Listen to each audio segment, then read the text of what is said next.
Hello friends, welcome to my channel fun zone. आज हम आपके लिए एक छोटी सी कहानी लेकर आए हैं जिसका शीर्षक है दो पड़ोसी ने। तो चलिए शुरू करते हैं आज की कहानी। राजा के शहर में एक ही मोहल्ले में दो पड़ोसिनें बहुत दिनों से रह रही थीं। दोनों के स्वभाव में भिन्नता होने की वजह से दोनों में कभी पटती नहीं थी। उसमें से एक तो गुणवती और सरल स्वभाव की थी, परंतु दूसरी खोटी और कलिहारी थी। उनके मनमुटाव का खास यही कारण था, वे एक दूसरे को सहन नहीं कर पाती थी। कर्कशा स्त्री हमेशा सरल स्वभाव वाली स्त्री की हंसी उड़ाती रहती थी। जब वह किसी तरह भी सरल स्वभाव वाली स्त्री को दबा न सकी तो एक दिन उसने एक भयंकर षड्यंत्र रच डाला। एक दिन उसने अपने छोटे बच्चे को मार डाला और चुपके से उसकी लाश भली औरत के घर में रख आई। फिर वह रोती बिलखती हुई बादशाह के दरबार में पहुंच गई। खोजा उस समय बादशाह का सलाहकार बना हुआ था। बादशाह ने खोजा से उनका इंसाफ करने को कहा तो खोजा ने सबसे पहले उस सरल स्वभाव वाली स्त्री को दरबार में बुलाया जिस पर उस उल्टा स्त्री ने अपने बच्चे को मार देने का इल्ज़ाम लगाया था।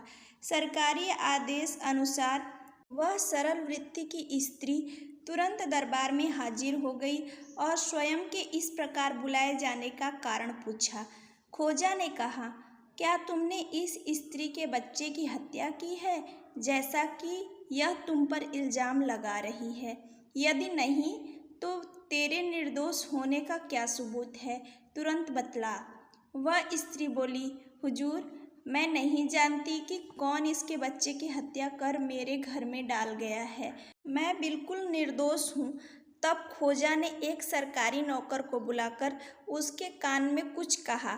फिर बोला, वह दोनों स्त्रियों के चाल चलन की जांच कराना चाहता था। नौकर उस मोहल्ले में पहुंचा जहां दोनों स्त्रियां रहती थीं। पूछताछ करने पर पड़ोसियों ने उसे बताया कि जिस स्त्री पर यह इल्ज़ाम लगाया गया है वह तो बहुत ही भली है और जिसने उस पर इल्ज़ाम लगाया है वह निहायत कर्कशा और फरेबी स्त्री है। नौकर जैसा सुन आया था वैसा हाल खोजा को आकर बता दिया। तब सच झूठ की पहचान के लिए खोजा ने एक तरकीब निकाली। उसने भली मानस स्त्री को बुलाया और पूछा, यदि तुमने सचमुच इस औरत के बच्चे की हत्या नहीं की तो अपना सारा लिबास उतार कर चुपचाप एक ओर खड़ी हो जा। यह सुनकर वह स्त्री बोली, हुजूर, मैं चाहे कल की जगह आज ही क्यों न मार डाली जाऊं, पर मैं नंगी कभी नहीं होगी। मैं मरने से उतना नहीं डरती जितनी कि निर्लज्जता से। तब खोजा ने उस दुष्ट स्त्री को बुलाया और पूछा, यदि तू जानती है कि सचमुच इसी ने तेरे बच्चे की हत्या की है तो इस दरबार में अपनी पोशाक उतारकर नंगी एक ओर खड़ी हो जा। इस पर तो वह तुरंत नंगी होकर खड़ी होने को तैयार हो गई।